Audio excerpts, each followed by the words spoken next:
இன்று மாற்றத்தின் நாள். மாற்றம் உண்டு.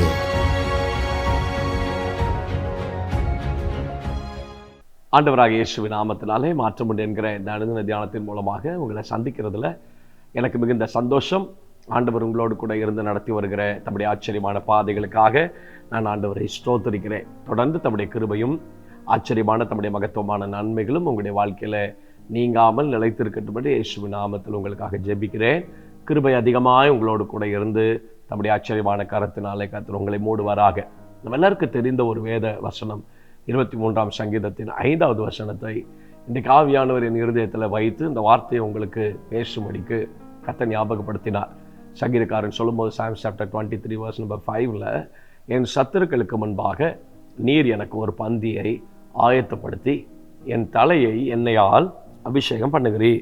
You prepare a table before me in the presence of my enemies. You anoint my head with oil, my cup overflows. என் சத்துருக்களுக்கு முன்பாக நீர் எனக்கு ஒரு பந்தியை ஆயத்தப்படுத்தி உங்களை கனப்படுத்த, சத்துருவை வெட்கப்படுத்த தேவன் இந்த வருஷத்தில் ஒரு காரியத்தை செய்வேன் என்று வாக்கு பண்ணுகிறார். யாருக்கெல்லாம் மறைவில் உங்களை குறித்த திட்டங்களும் தரிசனங்களும் வார்த்தைகளும் சொல்லப்பட்டதோ இந்த வருஷத்தில் அவைகளை கர்த்தர் பகிரங்கமாய் கர்த்தர் நிறைவேற்றுவார்.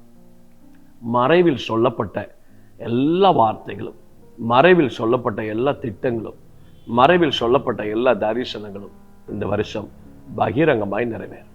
உங்கள் ஊழியமாக இருக்கலாம், உங்கள் சர்ச்சாக இருக்கலாம், உங்கள் தனிப்பட்ட காரியமாக இருக்கலாம், உங்கள் ஃபேமிலியாக இருக்கலாம், உங்களுடைய எதிர்கால ஸ்டடீஸ் பற்றின காரியமாக இருக்கலாம், உங்கள் வெளி தேச பிரயாணமாக இருக்கலாம், வெளி தேசத்தில் போய் நீங்கள் படிக்க வேண்டிய உங்கள் ஹையர் ஸ்டடீஸாக இருக்கலாம்.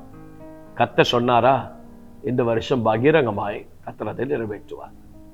வீட்டில் வந்து ஈசாயினுடைய வீட்டில் வந்து தனிப்பட்ட முறையில் தாவீதுக்காய் பகிர்ந்தளிக்கப்பட்ட வார்த்தையை கர்த்தர் பகிரங்கமாய் நிறைவேற்றினார். அதனால தான் தாவீது சொல்கிறார், என் சத்துருக்களுக்கு முன்பாக நீர் எனக்கு ஒரு பந்தியை ஆயத்தப்படுத்தி. யோசேப்புடைய வாழ்க்கையை பாருங்க, வாசித்து பார்க்கும்போது அதில் ரொம்ப அழகாக இருக்குது.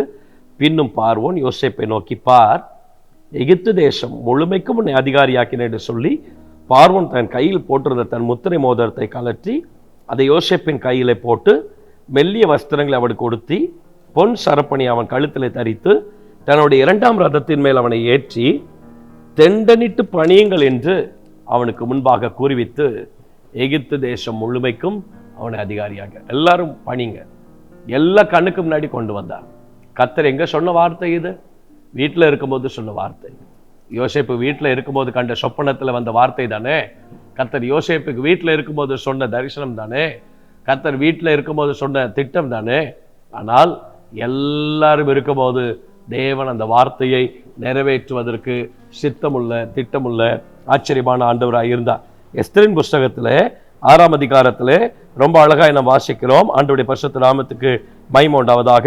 8-9 வசனங்களிலே இவ்விதமாக ராஜா கனம் பண்ண விரும்புகிற மனுஷனுக்கு இப்படியே செய்யப்படும் என்று அவனுக்கு முன்பாக கூறப்பட வேண்டும். சொன்னதை கர்த்தர் செய்தார். மறைவிலே சொல்லப்பட்ட காரியம் என்றோ சொன்ன வார்த்தைகளை, மறைவிலே சொன்ன வார்த்தைகளை வெளியரங்கமாய் நிறைவேற்றக்கூடிய காலங்களுக்கு தேவன் உங்களை கொண்டு வந்திருக்கிறார். 2026 பகிரங்கமாக கர்த்தர் உங்களை வெளிப்படுத்துவார். இதுவரை மறைந்திருந்த நீங்கள் மறைந்திருக்க மாட்டீர்கள். மலையில் இருக்கக்கூடிய பட்டணம் மறைந்திருக்க மாட்டாது. அது கண்மலையின் மேல் அது உயர்த்தப்படும். அதை வெளி உலகு கர்த்தர் கொண்டு வருவார். கர்த்தர் உங்களுக்கு சொன்ன எல்லா வார்த்தைகளையும் நீங்கள் நித்திரையில் கர்த்தர் உங்களோடு பேசினார் இல்லையா? சில நாட்கள் நீங்கள் ஆமேன் சிறு வயதில் இருக்கும்போது கர்த்தர் உங்களோடு பேசினார் இல்லையா? உங்களுடைய டீனேஜ் பருவத்தில் உங்கள் வாலிப நாட்களில் சில வார்த்தைகளை ஞாபகப்படுத்தினார். அது மீண்டும் மீண்டும் உங்கள் ஞாபகத்தில் வந்து கொண்டே இருக்கிறது அல்லவா? அந்த வார்த்தைகளை கர்த்தர் அவன் நிறைவேற்றக்கூடிய காலங்களுக்கு கொண்டு வந்திருக்கிறார். அதை பகிரங்கமாய் உங்கள் வாழ்க்கையில வரக்கூடிய நாட்களில் கர்த்தர் நிறைவேற்றி கொடுப்பார். இயேசுவின் நாமத்தில் பிள்ளைகளுக்காக ஜெபிக்கிறோம். கிருபை அதிகமாய் தாங்குவதாக எங்களுக்கு சொல்லப்பட்ட எல்லா வார்த்தைகளும் நிறைவேறக்கூடிய நாட்களுக்கு நீர் எங்களை கொண்டு வந்திருக்கிறீர். அதற்காக உமக்கு ஸ்தோத்திரம் என்று நாங்கள் நன்றி செலுத்துகிறோம்.